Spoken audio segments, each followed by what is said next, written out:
He became the undisputed, snarling voice of the working-class punk rebellion. But Joe Strummer's legendary musical career was literally funded by a sham marriage.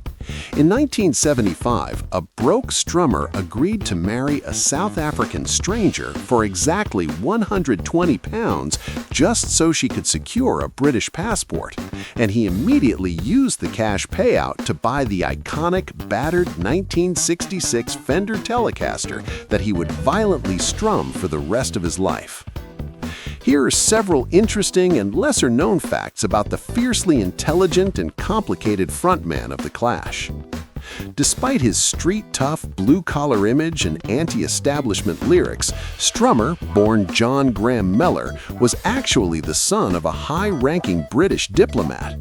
He was born in Turkey, spent his childhood living in various countries across the globe, and attended a prestigious, expensive private boarding school in London. He was so incredibly self-conscious about his upper-middle-class roots that he completely reinvented his persona, changed his name, and actively hid his background from his punk peers. Strummer was surprisingly athletic, but in the most unorthodox way possible. In the early 1980s, he successfully ran both the London and Paris marathons.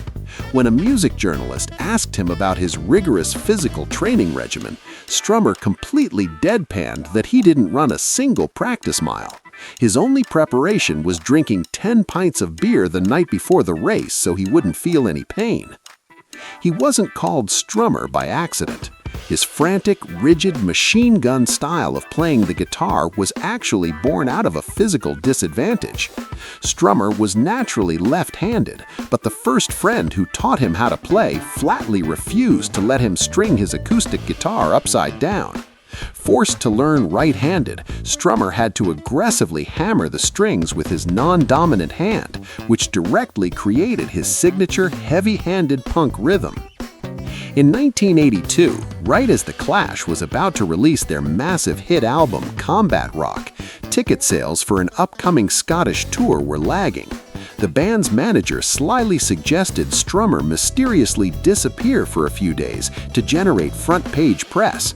Strummer agreed to the stunt, but instead of hiding at a friend's house in London as planned, he secretly took a ferry to France and genuinely vanished for weeks.